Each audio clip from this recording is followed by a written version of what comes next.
सोच विचार मीडिया, सोच आपकी, नजरें हमारी। साथियों, आपने रेडियो अनाउंसर को रेडियो में बोलते तो सुना ही होगा। अपनी मधुर आवाज और अच्छी अच्छी बातों से हमारा मन मोह लेते हैं। कैसे होते हैं ये अनाउंसर यानी उद्घोषक? क्या इनका व्यक्तित्व पहले से ही इतना प्रभावशाली रहता है, या रेडियो में प्रोग्राम देने के पूर्व बोलने और स्क्रिप्ट लिखने में इनकी कड़ी ट्रेनिंग होती है? क्या ये हमारे बीच के और हमारे जैसे ही होते हैं? इन्हीं सब बातों पर चर्चा करने के लिए आज सोच विचार मीडिया में हमने आमंत्रित किया है आकाशवाणी रायपुर की उद्घोषिका सीमा शर्मा को। आइए मिलते हैं। सीमा शर्मा से आप डायरेक्ट आकाशवाणी सुन रहे थे। उस आकाशवाणी के जो बोल रखी है, मैं वही कहना चाहता हूं जो उन्होंने गद्य और गीत कहे हैं कि सच्चे रिश्ते कुछ नहीं मांगते, सिर्फ आपसे वक्त और इज्जत मांगते हैं। इस तरह के जो बोल उन्होंने अभी पखवाड़े की बात कही है, तो स्वाभिमान संस्थान और उनके आगे की हम बातचीत चर्चा आगे बढ़ा रहा हूं मैं कि ये जो दूरदर्शन, आकाशवाणी और नाट्य जो विभिन्न, इनमें क्या अंतर है, इसको भी थोड़ा सा बताएंगे हमारी जनता को कि इनकी जो देख रही है, जो जिम्मेदारी निर्वाह कर रही हैं। और दूसरा जो उनसे हमारा सवाल है, वो सवाल ये है कि आप यहाँ तक जो पहुँची हैं, वो कहाँ से आपको सोच हुई, ये कहाँ से भावना पैदा हुई और कैसे आपने सफ़र तय किया है?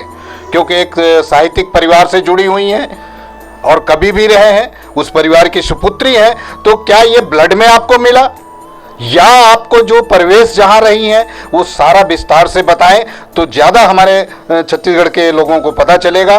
और आखिरी सवाल जो होगा हमारा, वो सवाल ये है कि छत्तीसगढ़ स्वाभिमान संस्थान जो और सोच विचार मीडिया ये जो चलाई है, तो आकाशवाणी में जिस तरह से आप अपील करती हैं स्वच्छता के लिए, बेटी बचाओ के लिए, फलाना सरकार की योजनाओं के लिए, नाना प्रकार के पखवाड़ों के योजनाओं को आप सचेत करती हैं, तो मैं चाहूँगा कि जो कोरोना कोविड महामारी चल रही है, उस कोरोना महामारी में आप किस प्रकार से जनता को अवेयरनेस करेंगी, ये आकाशवाणी की एक वो बोल रही हैं अनाउंसर, वो भी लास्ट में अनाउंस कर दें। और साथ में अनाउंस ये करें कि जो भी सोच विचार मीडिया या स्वाभिमान संस्थान देख रही है, वो मेरे इस विचार को, मेरे वो स्वर आवाज़ पसंद आई हो तो सब्सक्राइब करें, लाइक करें, या जिस अंदाज में उनको अपनी इसमें जनमत तैयार करना है, वोट लेना है, वो भी अपील करेंगे। जो जनता जनार्दन तय करेगी वही सबका फैसला होगा, वही हमारा मान्य होगा। लीजिए, मैं सीमा शर्मा जी के पास ले जा रहा हूँ। सीमा शर्मा जी के आगे कड़ियों में आपके समक्ष प्रस्तुत है।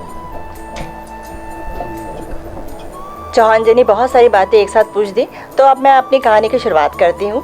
हुआ यूँ कि दूरदर्शन और आकाशवाणी में क्या अंतर है, उन्होंने पहले पूछा था, जिसका जवाब ये है कि दूरदर्शन तो सिर्फ दूरदर्शन दिखाई और सुनाई दोनों देता है, जबकि जो रेडियो है, आकाशवाणी है, उसमें सिर्फ सुनाई देता है। तो वहाँ पे काम करना बहुत कठिन है, क्योंकि हमको अपनी भावनाओं को अभिव्यक्त करने के लिए सिर्फ एक ही माध्यम रहता है, आवाज़। तो आवाज़ के द्वारा अपनी भावनाओं को हम व्यक्त करते हैं, तो कठिन विधा है, क्योंकि उसमें हम दिखाई नहीं देते। और इस मीडिया में आगे अगर आप आना चाहते हैं, तो पहला जो कैरियर है उसकी शुरुआत आकाशवाणी है। अगर आप सीधे दूरदर्शन जाएंगे तो वहाँ पर आप स्क्रीनिंग में आउट हो जाएंगे, क्योंकि पहला चरण आकाशवाणी है। आकाशवाणी में ही आपको उच्चारण किस तरह से किया जाता है ये सिखाया जाता है, प्रस्तुतिकरण का ढंग कैसा होता है ये सिखाया जाता है। और आकाशवाणी में रह के आप 2-4 साल अगर आकाशवाणी में काम करना सीख गए और अच्छे तरीके से आप काम करने लगे, तो उसके बाद फिर आप दूरदर्शन में आपकी एंट्री सफल हो जाती है। तो मेरे साथ भी ऐसे ही हुआ। शादी के पहले तो मैं भिलाई में रहती थी, क्योंकि पापा बीएसपी में अधिकारी थे। तो जो मेरी परवरिश हुई है और जो मेरी शिक्षा हुई है वो भिलाई टाउनशिप में हुई है। और उसके पश्चात मैं दुर्ग चले गए हम लोग, और उसके बाद वहीं से मेरी शादी दुर्ग में ही, जब हम लोग थे तब हमारी शादी, और मेरी शादी रायपुर में हुई, शंकर नगर में। तो जब शंकर नगर में आई, तो मेरे पति व्यवसायी हैं, तो जब शंकर नगर में आई तो घर का जो माहौल था, एक ससुर मेरे उस समय सर्विस में थे, क्लास 1 गस्टेड ऑफिसर थे, और मेरे पति जो हैं वो व्यवसायी हैं। और साथ में हमारे घर में डेयरी का भी जो काम है वो चलता था। वो जर्सी गाय, बहुत बड़ी बड़ी गाय रहती थी, और दूध भी हम बाहर देते थे होटलों में।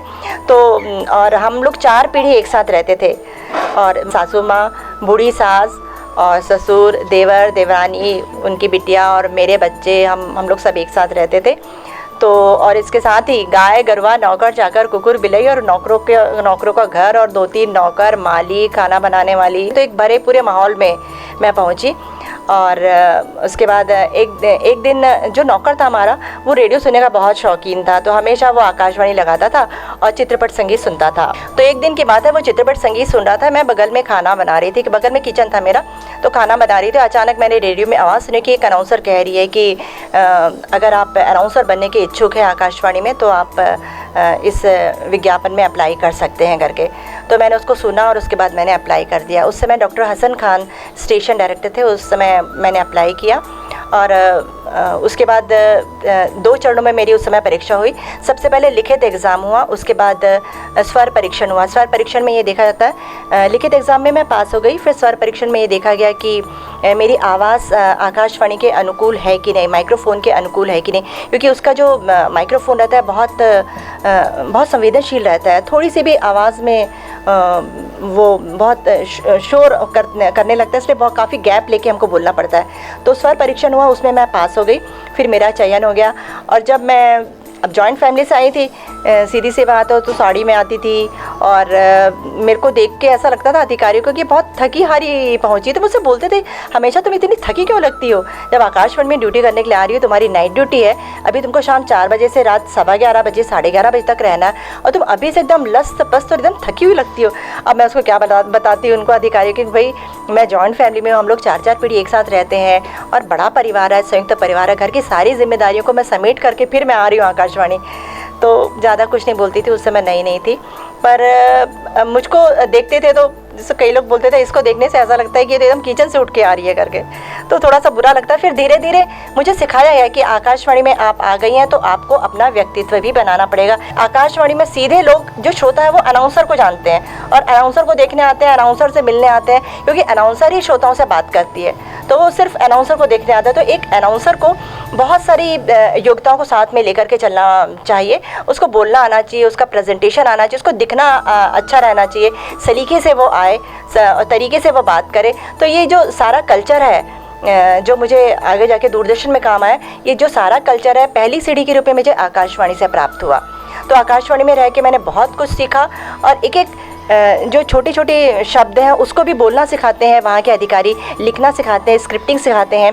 और जब हम पूरा हमारा अनाउंसमेंट रहता है, जो हमारी स्क्रिप्ट रहती है वो पूरा चेक कर लेते हैं, उसके बाद अपना सिग्नेचर करते हैं, फिर ओके करते हैं, तब जाके हम स्टूडियो में जाते हैं, 8 घंटा बैठते हैं और वहाँ पे जाके अपना अनाउंसमेंट करते हैं। उसमें भी अगर एक शब्द में अगर फंबलिंग हो या किसी भी शब्द का उच्चारण अगर गलत हो, तो वो अंदर स्टूडियो में आकर के बोलते हैं और सिखाते हैं कि इस शब्द को इस तरीके से नहीं बोला जाता, इस तरीके से आप बोलिए करके।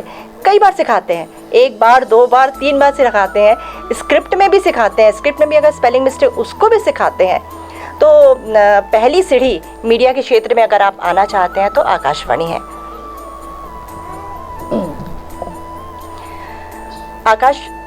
आकाशवाणी में मेरे आने के कुछ समय के पश्चात एफएम चैनल चालू हुआ। पहले तो सिर्फ एक ही चैनल था, प्राइमरी चैनल, फिर एफएम चैनल चालू हुआ जो कि फिल्मी गानों पे आधारित जो चंक था वो चंक था, और उसमें मेरी बहुत ज़्यादा ड्यूटी लगती थी। और उस समय एक नया कार्यक्रम निकला जिसका नाम था सबरंग। उस सबरंग कार्यक्रम में जो अनाउंसर थी वो श्रोताओं से आधे घंटे तक बातचीत करती थी। किसी भी टॉपिक में अनाउंसर अपनी पसंद के कोई भी टॉपिक उठा सकती थी, और साथ में उसी टॉपिक से संबंधित फिल्मी गाने भी सुनाती थी। तो मुझे सबरंग कार्यक्रम बहुत अच्छा लगता था, और सबसे ज़्यादा ड्यूटी मेरी सबरंग कार्यक्रम में ही लगती थी। तो मैं सबरंग कार्यक्रम पेश करती थी, तो अधिकारी पेश करने के बाद मेरी तारीफ़ किया करते थे। तो मैं अपनी तारीफ़ सुन करके कभी मुझे ऐसा नहीं लगा कि वाकई मेरा जो कार्यक्रम था तारीफ़ के लायक था। मुझे ऐसा लगता था कि शर्मा जी की बेटी हूँ करके लोग मुझे तारीफ़ कर रहे हैं या मुझे प्रमोट करने की कोशिश कर रहे हैं कि अभी नई आई हैं तो धीरे धीरे सीखेगी, हम इसको तारीफ़ कर देते हैं ताकि इसकी जो झिझक है आकाशवाणी के प्रति वो कम हो जाए करके। तो तारीफ़ करते थे, तो मैं कभी नहीं मानती थी कि मेरा प्रोग्राम बहुत अच्छा गया है करके, लेकिन मैं कुछ बोलती भी नहीं थी। लेकिन धीरे धीरे जब जो श्रोता जो सुनने लगे, श्रोता भी तारीफ़ करने लगे, तो मुझे ऐसा लगा कि हाँ मेरा कार्यक्रम अच्छा जा रहा है, मुझे इस दिशा में और अधिक मेहनत करनी चाहिए। फिर मैंने एक सबरंग नाम से किताब भी लिखी, और आकाशवाणी वालों ने किताब मतलब लिखने की उन्होंने अनुमति भी दे दी, क्योंकि स्क्रिप्ट आकाशवाणी की थी। इन 20 वर्षों में मैंने जो बोला था, सबरंग कार्यक्रम जो पेश किया गया था मेरे द्वारा, उसी की स्क्रिप्ट थी, तो ऑलरेडी चेक्ड थी, तो उन्होंने अनुमति दी, तो मेरी किताब छप करके तैयार हुई। वो सुन रहे थे सीमा शर्मा जी की आवाज़ को। मैं सीमा शर्मा जी से जो 20 साल का अनुभव जो निचोड़ होता है, एक ही बात कहना चाहूँगा कि आहिस्ता आहिस्ता बढ़ रहा चेहरे की लकीरें, आहिस्ता आहिस्ता बढ़ रहा चेहरे की लकीरें, बढ़ता हुआ ये दिख रहा है तजुर्बे का जो अंदाज है वो आज आप पेश कर रही थी। और उसी तजुर्बे के करते करते जब मुझे 4-5 साल हो गया, उसके बाद मुझे मन किया कि मैं दूरदर्शन में जाऊं। और उस समय जो आकाशवाणी में मेरे सहकर्मी अनाउंसर थे, उन्होंने कहा कि दूरदर्शन में भी कंपेयरिंग के लिए पूछा जा रहा है, तो सीमा तुम इंटरेस्टेड हो गया करके। तो मैंने कहा हाँ मैं ज़रूर जाऊंगी करके। तो फिर महिलाओं का जो कार्यक्रम था, उस कार्यक्रम से मेरी शुरुआत हुई। तो वहाँ पे जब मैं संचालन करी महिलाओं के कार्यक्रम की, महिला शिक्षा और बालिका शिक्षा पर केंद्रित वो कार्यक्रम था, तो उसमें मेरी तारीफ़ हुई और अधिकारियों ने पसंद किया मेरी कंपेयरिंग को। तो उसके बाद जो सिलसिला चल पड़ा दूरदर्शन और आकाशवाणी का, वो अभी तक नहीं रुका है। और दूरदर्शन में बहुत सारे कार्यक्रम करी मैंने, भुइयाँ के गोड भी करी और स्वास्थ्य चर्चा भी करी, और बच्चों का जो कार्यक्रम आता है बाल वृंद, वो भी करी, घर आंगन महिलाओं का कार्यक्रम है वो भी करी, और योग पर आधारित विशेष कार्यक्रम था उसका भी मैंने संचालन किया। इस तरीके से समय समय पर आज की रसोई जो कार्यक्रम था उसका भी मैंने संचालन किया। इस तरीके से इतने वर्षों में मैंने दूरदर्शन के भी बहुत सारे कार्यक्रम करे हैं। और जो इसके साथ ही मेरा इग्नू के एफएम रेडियो में भी सिलेक्शन हो गया, क्योंकि इग्नू के एफएम रेडियो में शैक्षणिक कार्यक्रमों का प्रसारण होता था, और वहाँ पे जो आकाशवाणी के जो अप्रूव्ड अनाउंसर थे उनको वो डायरेक्ट ले लेते थे।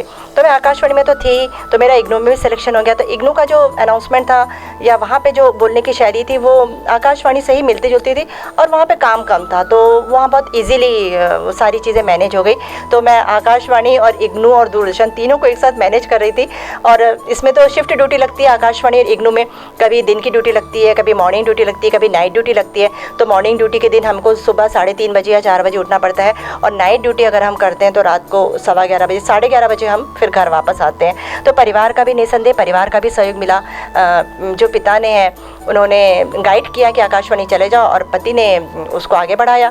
तो पिता के सहयोग से, पति के सहयोग से, परिवार के सहयोग से, परिवार के सभी सदस्यों के सहयोग से ये जो आकाशवाणी और दूरदर्शन का जो सफ़र है इतने लंबे सालों का, ये यूं ही चलता रहा और चलता रहेगा। तो दर्शकों, सोच विचार मीडिया उन समाज में जो संघर्षरत अग्रणी महिलाएं हैं, जो कि अपने क्षेत्र में सफल हो रही हैं और जिन्होंने कुछ मुकाम हासिल कर लिया अपने संघर्षों से, उन महिलाओं को आगे लाता है और उनसे इंटरव्यू, उनसे भेंट वार्ता जो है प्रसारित करता है। अगर आप भी इच्छुक हैं या आपकी नज़र में भी ऐसी कोई महिलाएं हैं जो इस हमारे सोच विचार मीडिया से जुड़ना चाहती हैं, तो आप उनका नाम हमको प्रस्तावित कर सकते हैं। सोच विचार मीडिया उनका इंटरव्यू लेगा। और इसके अलावा भी अगर आपको हमारा कार्यक्रम पसंद आया तो आप हमारे कार्यक्रम को लाइक करें, सब्सक्राइब करें, या आपको कुछ आवश्यकता महसूस होती है कि कुछ कमेंट करें तो आप कमेंट भी कर सकते हैं। धन्यवाद। आज के लिए इतना ही।